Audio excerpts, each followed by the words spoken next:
Hey everyone at once, this is Sulsky, Sauce123 with part 2 of my heads-up element video against KnightDaBest. If you haven't watched it already, check out part 1, mostly because I sort of introduced a lot of plays that I'm making in this match and introduce how I think about a lot of different spots that are going to come up later. And some of the stuff in this video probably won't make sense if you haven't watched that. And I don't want to have to explain it again, so check that out. We just finished a hand on the right over here, where he won with sixes. You guys saw that in the last video, so I'll start the action up.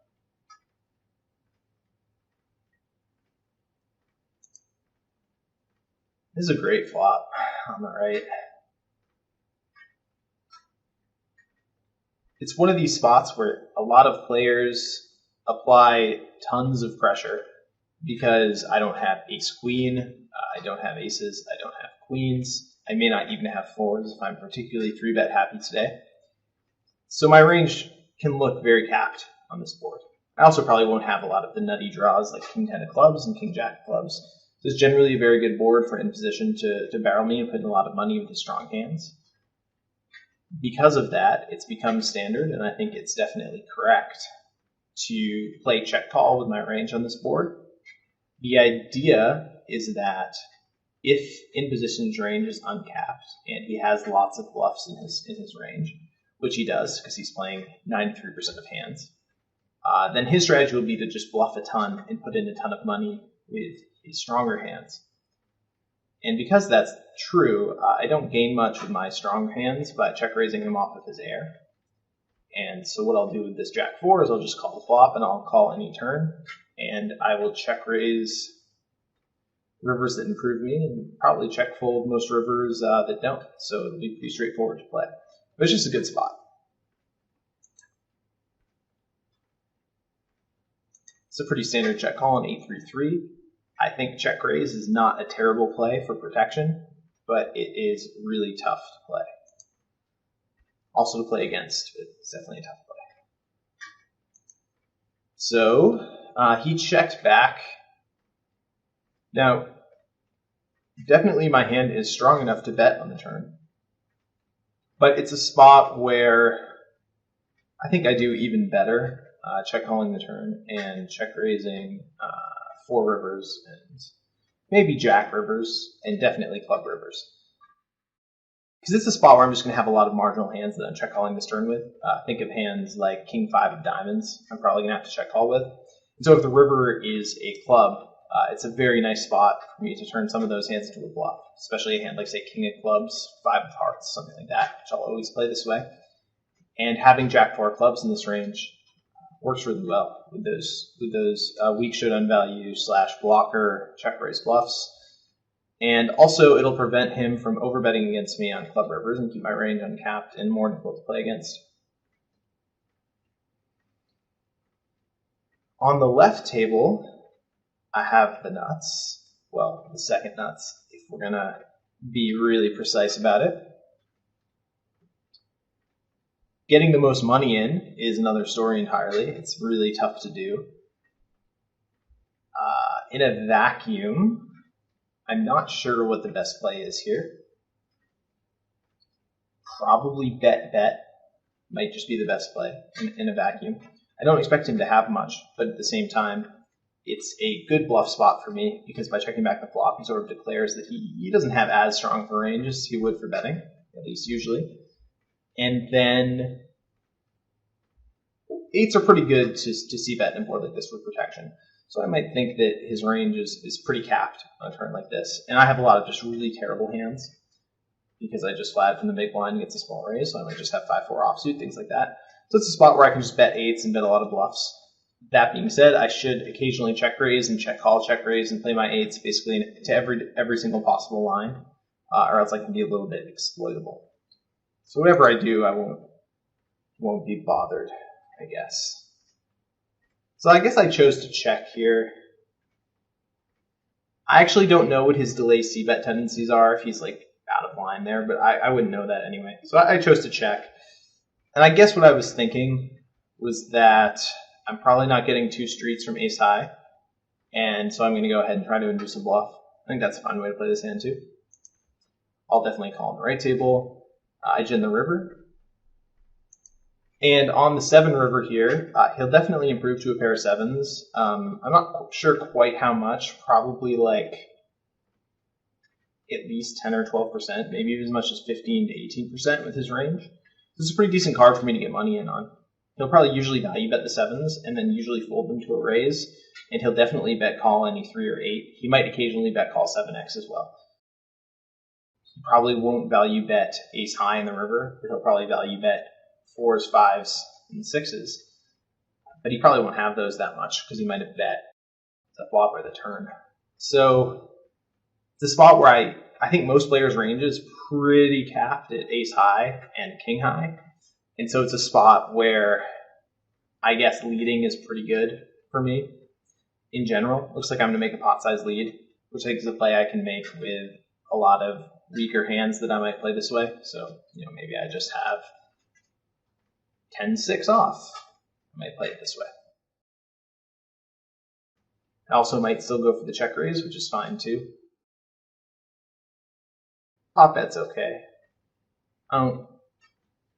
That's a board that I'm actually not sure what the best vacuum play is, so maybe you guys can let me know. And I'm going to decide how much to raise to on the right here. I think it's a spot where, having the second nut flush, he probably never checks back the nut flush draw, or very, very rarely. So my hand is massive. I guess I could shove. That would be a decent play.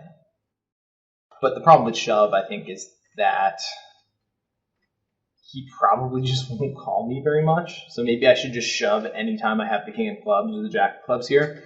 And I guess sometimes I do that, depending on my mood. Sometimes I'll just shove anytime I have a big club here, because I'm just like, I don't think you really have anything. Especially early in the match, because the metagame doesn't have people checking back flush draws twice that often. So, especially on a board like this.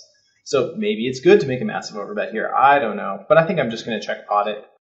What that does do is I can check pot a lot more hands than I can just check shove. So I can reasonably be playing a hand as weak as ace-8 as a check call check pot, depending on how capped I think his range is. And so I think I'm definitely going to get called by his 2-pair and his ace-8 if I check pot. If I check pot here. If I check shove all in, I might get folds from a lot of different hands in his range. So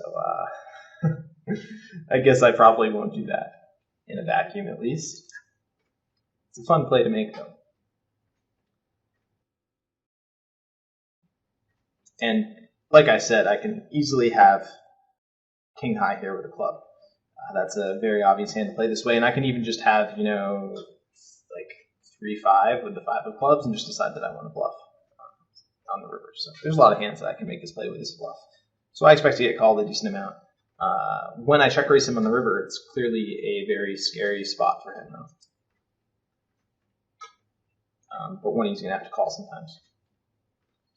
And it looks like he had ace-queen for top 2-pair. I actually remember this hand from the match. I was like, wow, that's pretty sweet, actually.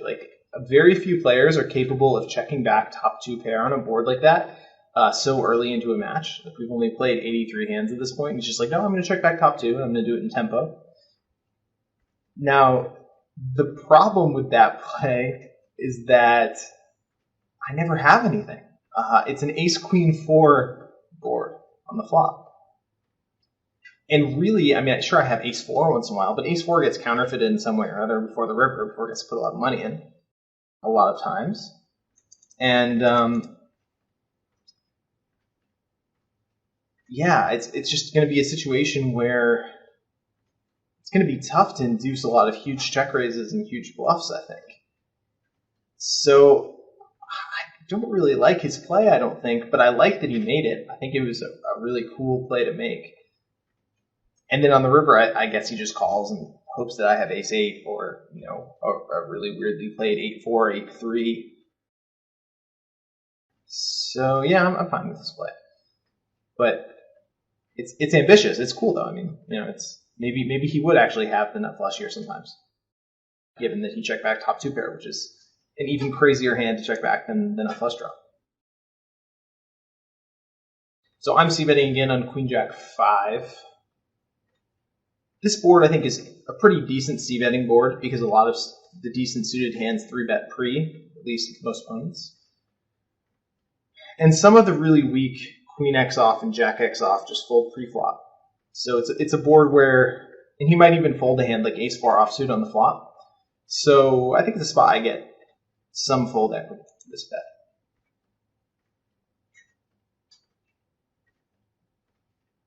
And then I check back King 9 on Ace King Queen. I think that is a fine play. It's a situation where, similar to the Ace Queen 4 board, where out of position's range is much weaker, at least at the very top end. So most of the nuts are distributed in position's range, which means the in position should be quite aggressive, usually, and bet a lot of bluffs on each street.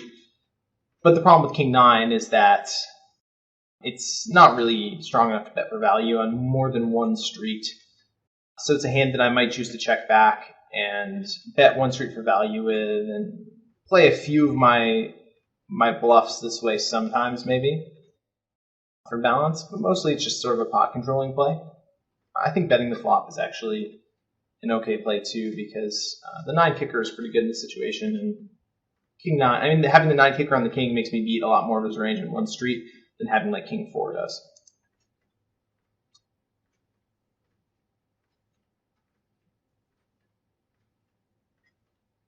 I'm actually spending a lot of time in this video sort of explaining what's going on in spots, like how I view the situation, as opposed to saying how I should play the situation, because there's a lot of gray areas in heads up no limit, because there's a lot of what I'm going to call fringe strategies. The idea being that, well, if your opponent's going to 3x pot on blank turns, then you should play this hand this way. And those are strategies which are within the rules. Like, he could be doing that. And if he is, then I should be mixing up my play a lot. And I also don't want to just assume that the metagame is a certain way because people have very individual play styles that might not fit the metagame. So I think there's a lot of different ways to play any given heads up no limit hand, depending on how my opponent is playing. And I think a good general strategy is to mix up my play and, maybe not watch out for every fringe strategy, but keep some different sorts of hands in all of my different ranges, which is kind of what I think I'll be doing. On the deuce off turn on Queen Jack 5 deuce, I am giving up. There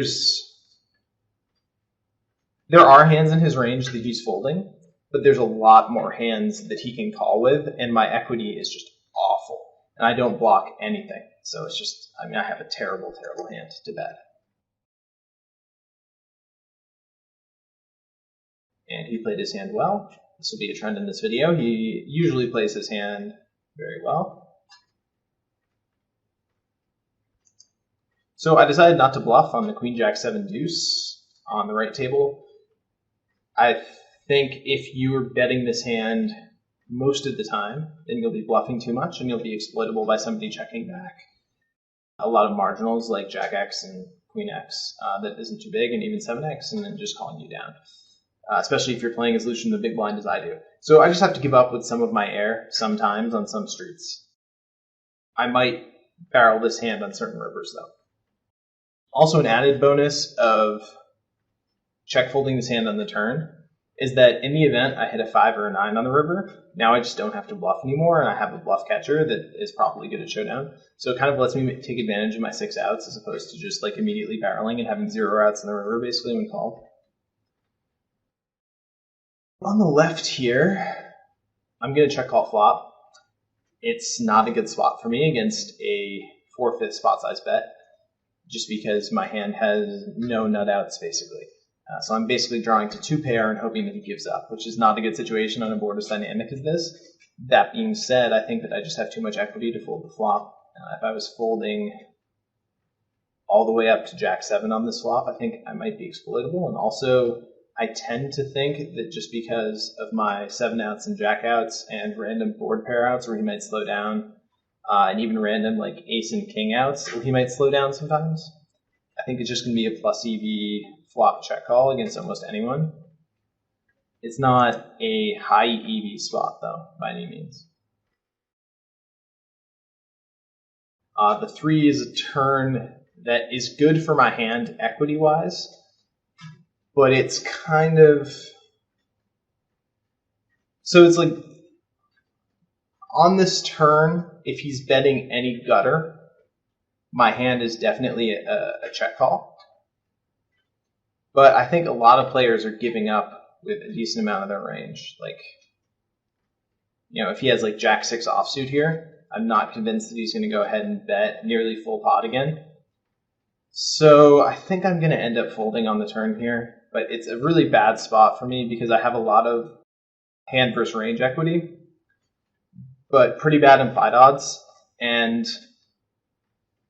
yeah, it's just a bad spot for me with this hand class in a 2-street game where my opponent's uncapped and I'm fairly capped. I definitely can't check raise either. I mean, I can check raise.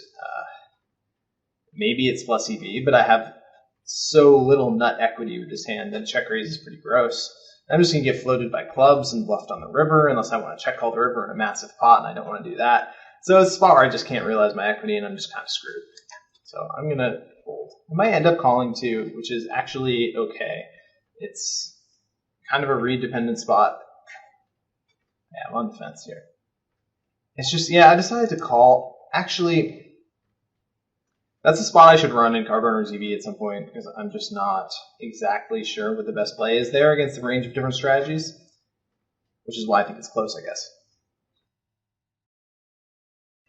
Like, I'm not sure exactly how many hand classes he has to be betting for my hand to be a check call, depending on what his river strategy is.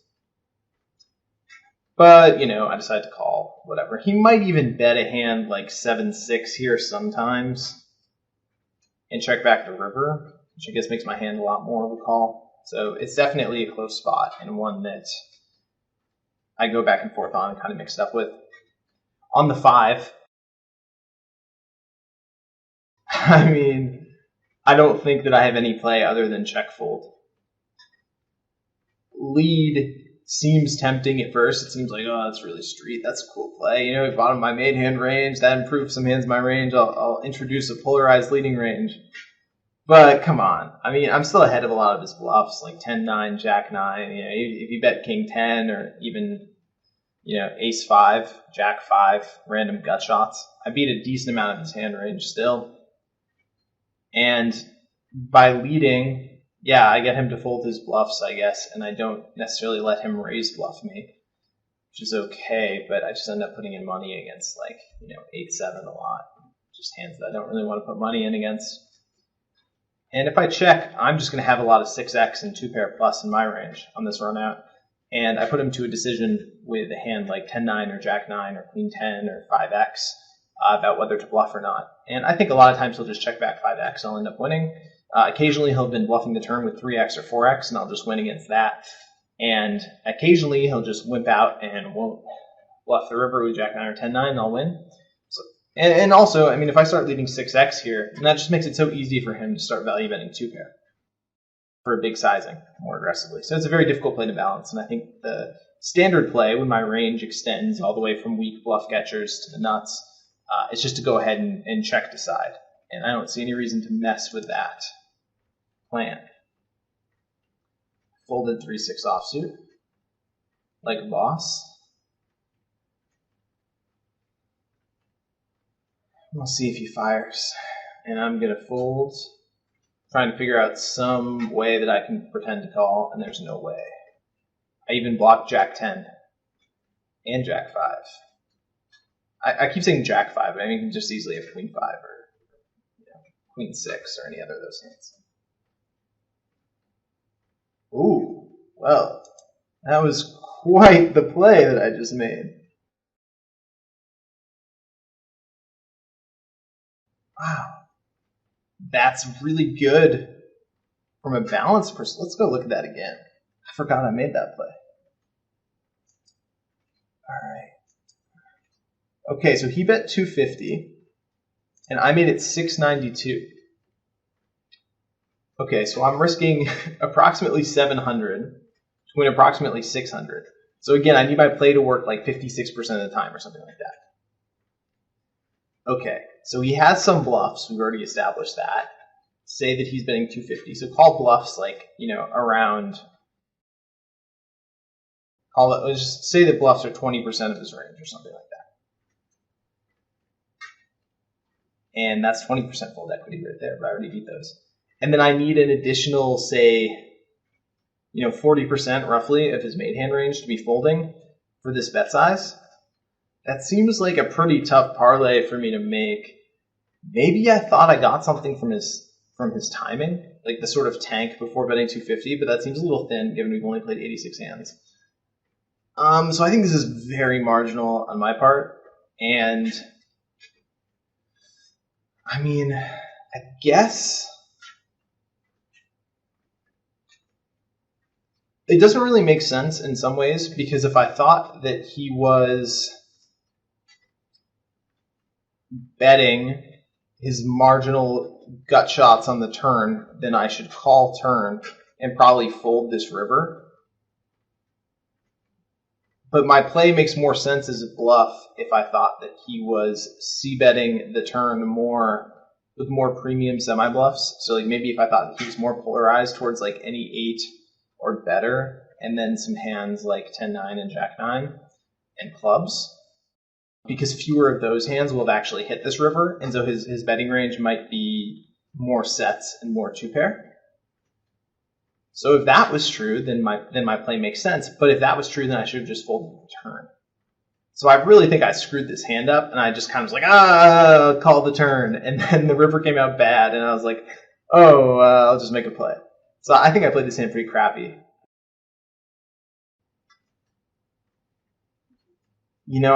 It's not a terrible play still. I think it's like,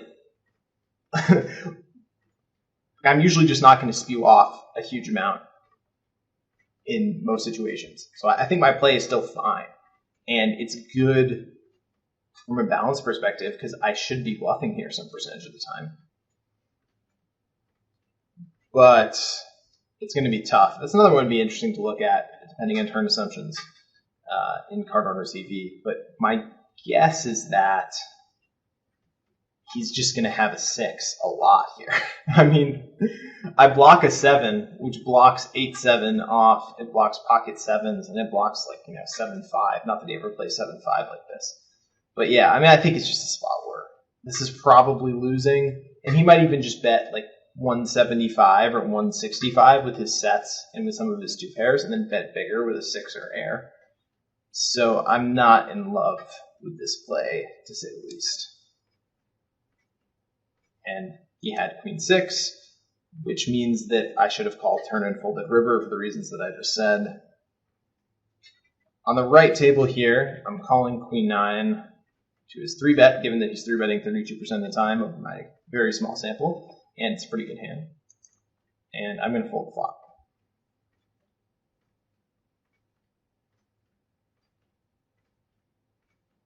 So generally, well, let me see the bets first, and then I'll talk about how to respond. Well, so he bet small. Looks like he's stealing my play. But anyway, so he's betting small. The problem with queen 9 here is that I have no backdoors, and all I have is queen high showdown value and pairs. So if I could somehow call his bet and magically get to the river without ever putting another bet in, maybe it would be marginally plus EV, maybe. But given there's further betting, and given my hand is terrible, I think I need to fold. I don't think I'm making money by calling with pure air and turning it into a bluff on an ace-high board. On the left table, I just flopped a flush draw on queen jack 7. It's definitely fine to check back this flush draw combo and use it as a bluff catcher on the turn, and then use it as an air bluff on the river. Of course, betting is also fine, because I only have 6 high and I have a bunch of nut outs, so for all the usual reasons, betting's a great play. Again, it's a spot to mix it up. Ace of Diamonds is a kind of an interesting card. Ace of Diamonds is a very specific diamond in my head. I break up all aces. There's the non-diamond aces, there's diamond ace, and normally that's for the reason that the 3 diamond board texture is really important, but it's also because of the fact that he probably floats the flop with any ace of diamonds, but maybe not with as many hands like ace 9 of clubs on this board. It's a pretty good board for my range, and that ace-9 of clubs doesn't turn many backdoors. So I think this is a very good bluffing card for me in general. Now, he'll definitely still have king 10, and he'll have flushes some. He's just going to have a lot of weak queen x, and just a lot of weak hands in this turn. Now, given I have a flush, I'm just going to probably bet. I could mix it up here and check back and try to induce a river check raise bluff or a river overbet. But again, those are kind of fringy strategies that I'm not going to play for immediately against a mid-stakes player, I guess.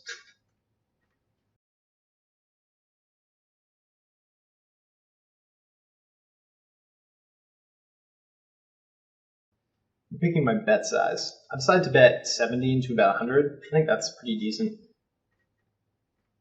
I think with this bet size, he's just going to have an auto fold with any 7x that doesn't have a diamond, which is already, I don't know exactly how much, but probably at least 15% of his flop check call range. So that's already getting some fold equity for me.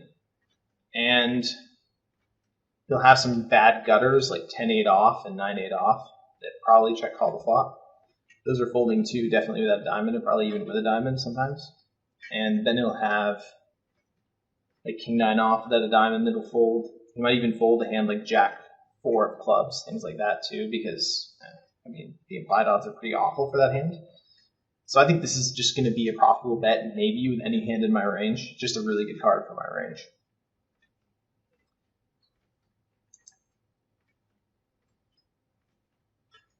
And then really good river for me, I would say. He doesn't have very many 7s because he check called the turn on that card. And you know, he's going to have some flushes, and he's going to occasionally have queen 7 and jack 7, but those might have check raised the flop on this texture, especially queen 7. So I'd say his range is a fair amount of aces, a lot of queen x, a decent amount of jack x, and some straights and flushes. And against that range, I think I just want to make a mid-sized value bet, basically to get value and put him in a difficult situation with his queen x hands, with his jack x hands. He might even have floated the turn with like king of diamonds, 8 of hearts, or something like that. And those hands are definitely folding. So, yeah, just a spot where I think bluffing is going to be a good play with most hands in my range on this run out, or at least a reasonable play, because my range is so nutted and so strong, and his range is pretty capped. But he's going to be still playing a lot of his nut hands for that same reason. So it's not really an overbet spot for me. If I had, say,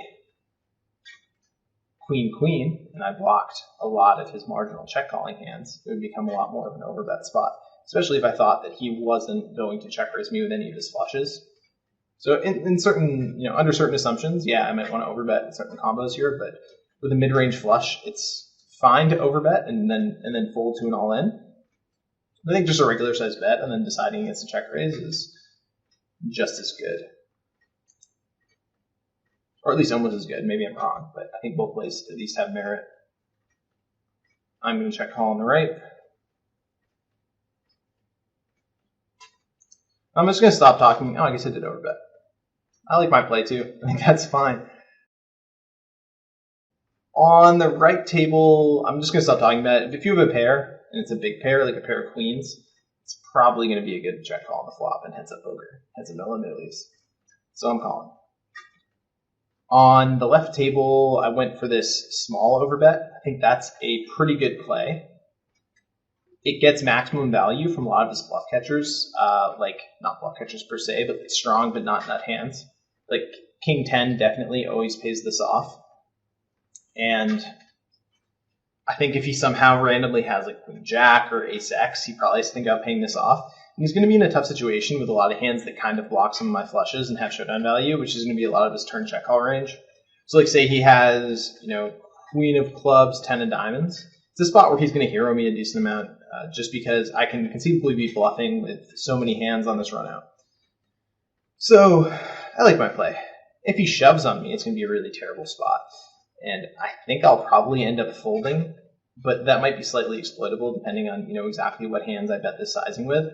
Although I think a lot of my range for betting the size would just be boats, so, you know, it may not be that exploitable. I would definitely never fold the nut flush, or probably even the second nut flush to this size, but definitely never the nut flush. And he snaps, and I win. Let's see what he had. He had a 6 of spades. So the first thing to notice, I think, is that that's, I would say, not an extraordinarily loose flop check call, but a very loose flop check call, because he has no backdoors. So now that I see him check calling a hand like a6 of spades, I'm going to be more likely to double barrel on that ace of diamonds with a hand like, say, 4 diamonds, 3 of hearts that just has almost no equity against his calling range. Just because I know that he'll show up with some very weak hands on the turn. They're just going to have to fold to another bet. And I think his call is probably fine. It's just a bad spot for him. But I think the ace blocker is fairly significant, and he's just going to have to defend sometimes, or else I'm going to bluff him all day. So I think his play's decent. And I think I'm gonna fold on the right here. It's a spot where, yeah, he's definitely bluffing me all the time, but I have no nut outs and I don't block anything particularly significant. I'm much more likely to call with a hand like Jack 10 here than with a hand like Queen 7, even though Queen 7 has better absolute hand strength right now. But he's definitely not value betting Queen 6 here, so there's really no point. And yeah, there's just basically no point to calling this hand.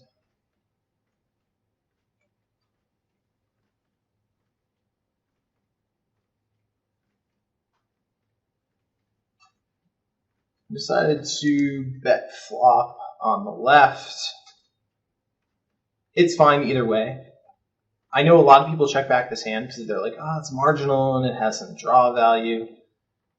But I think betting is at least as good as checking here. The reason is just that protection is important on this board.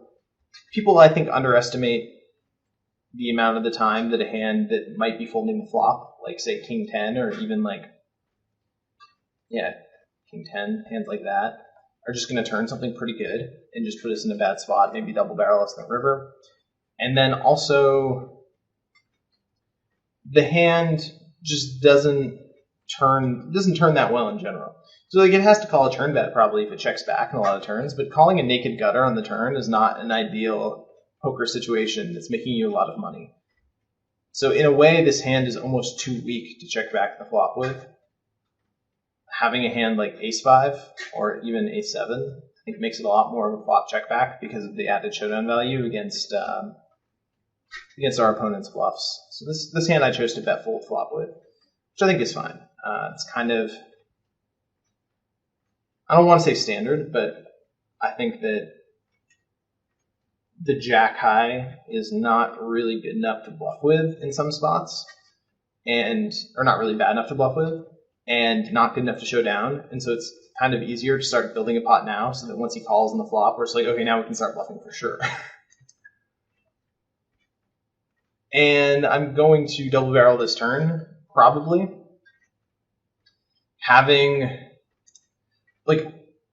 Maybe I wouldn't always double barrel against a random, but having seen him show down ace-6 of spades in the last hand, I'm sitting over here thinking, wow, this guy's calling you with a lot of really bad hands in the flop.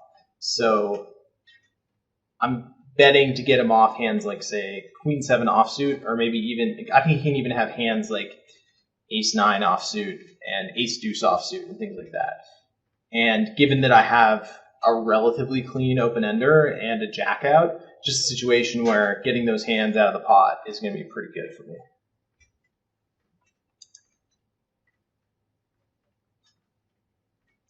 The 4's a little weird on this texture. The thing is, he's going to have more 4s when he gets to the river on this board than he will on, I guess, a sort of different style board. The thing is, a hand like 5-4 probably never folds. And a hand like ace-4 might fold the turn. But 5-4 and 7-4 are just never folding. So he's definitely going to have some trips when he gets to the river in this situation.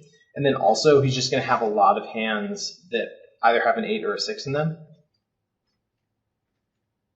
Also, it's very easy to put me on turn diamonds or to put me on 9-7, 10-9, as well as like any 7 or any 5, or even like an ace-deuce type hand. So I'm just going to have a ton of bluffs on this river, and I don't think I want to follow through with all of them. I think Jack-5 is a hand that I should bet sometimes, check sometimes, kind of depending on what I decide to do. It's just kind of, it's honestly probably never good at showdown, so I think it's at least a pretty solid bluff. And I should be value betting pretty thinly here too, I would say. 4-3 also always plays this way, so. You know, this is just a bad spot for me, basically, on the river. And one where, like, I probably should bluff, but I don't really expect my bluff to be winning a ton here. It's just kind of like, it's probably around break even against the average opponent, because they're just going to snap me with, like, any 8, I would guess. So I'll just bluff here most of the time and maybe check if I just feel like I have too many bluffs in my range. Looks like I'm going to bluff today, though. I think my size is pretty good here. Because he has 4-3 every time, 6-4 maybe every time, and I don't know if he plays pocket 3s like this or not. He might even have 8-4 like this nearly every time, and then he also has some 4x hands. It's not a situation where I feel like I can blindly overbet and not expect to get check raised. He also might play 5-deuce like this sometimes, even 7-5, although I think 7-5 is usually going to find a check raise in the turn, if not the flop. Same with 5-deuce maybe, but you never know. So it's a spot where I could bet a little bit bigger, but I think this is a bet size that this is a situation where I'll probably make multiple bet sizes just because I think there's different parts of my range that benefit from different bet sizes. But this is sort of a mid-range bet size that I think is good with a lot of different parts of my range. I guess sort of the weaker hands that are candidates for the sizing are like very strong 8s, like King 8 and Ace 8, and definitely any overpair or better is a value bet for this size, or bigger, obviously. So I got a fold there. On the right-hand table, I went ahead and bet small on the flop again. This is a way different turn. So we've already seen a couple of these spots in part 1 where I see bet small on the flop on fairly dynamic boards, and then the texture change in the turn. And this is a different sort of texture change. It's one where most of his flop floats didn't improve and have very little equity, but a lot of his marginal sort of value flop calls became the nuts. So I'll try to explain that a little bit more. Certainly any like 6-5, any 6x or 4x combo, or even pocket 5s, is going to call the flop, and those hands just turn the nuts. And then a lot of hands that he's floating flop with, like ace-jack with the spade, or ace-queen with the spade, or even king-queen with the spade, turn basically air. And those hands are going to bluff pretty often on this run out, I think. It's also a situation where, in the event I have an overpair, like aces, yeah, my hand is definitely strong enough on the turn to get all in. If I could just somehow overbet the pot, it would be a plus EV overbet, sure. Even a check raise is definitely going to be plus EV, maybe not the best play. But it's a situation where the river is going to be really tough for me to play with an overpair. And it's a situation where I definitely have a lot of draws too. A lot of my draws have pairs or straight draws with them. And it's a spot where I'm just going to mix up betting and checking with, I guess, my draws and my overpairs and my sets. But in general, it's going to be a turn where my strategy is weighted quite a bit more towards checking than previous turns were. And the reason is just because my overcards to the 10 have now dropped from being like decent backdoor with decent equity, decent showdown value, to being kind of air. And so my range is going to have a ton of air in it. And because both of our ranges have a lot of air in it, but his range probably has more nut combinations, it's going to be a situation where I kind of want to check to him and get value from his air if I have a decent hand. And if I have air myself, I don't really want to bet because I'll really just succeed in folding out some of his air, but air isn't as much of his range as it is in my range. So I'll just get him off some of his air, and then when he doesn't fold, I'll just be in a terrible spot. And I'll have terrible visibility on the river, and I'll just get bluffed in what's now a really big pot. So with nines, you're probably going to see me check call.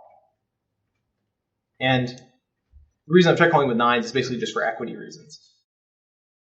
My hand is not very playable, but it is ahead of protection bets, so he might bet, like 7-6 in the turn, or he might bet a pair plus flush draw on the turn to build the pot, or something like that, any number of things. And so I just have a lot of equity against a lot of hands in this range, so I'm just going to check call and balance that check call with a lot of check calls from stronger hands. And on the river 5, kind of a strange card. It actually is somewhat blank because we don't really expect him to bet that many 5s beyond the ones he's betting for protection on the turn. And it actually reduces the combinations of the nuts by quite a bit from what he had on the turn. So like 5-4 suited is still in his range, definitely.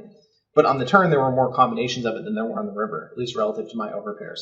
So it's actually a pretty decent river for me in general. But 9s is not a hand with good enough blockers usually to call an all-in this situation, so I'm probably just going to check. Expect to be good at showdown the pretty big majority of the time.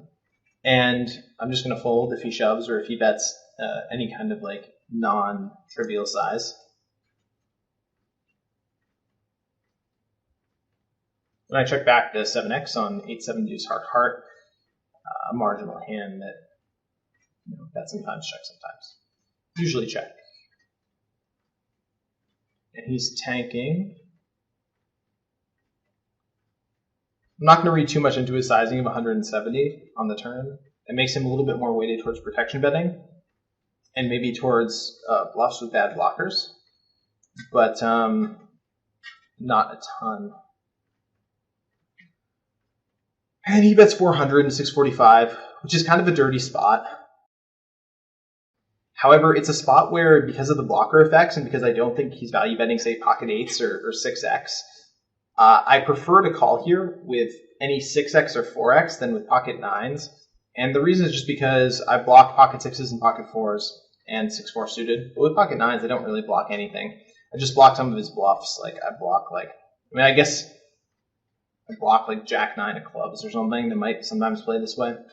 I just don't really block any of his strong hands that I want to block. Like, even 10-9, probably doesn't even bet this big on the river. So I kind of just have napkins for blockers that's not what I want in this spot. So I'm just going to fold this combo and play back with some other combos.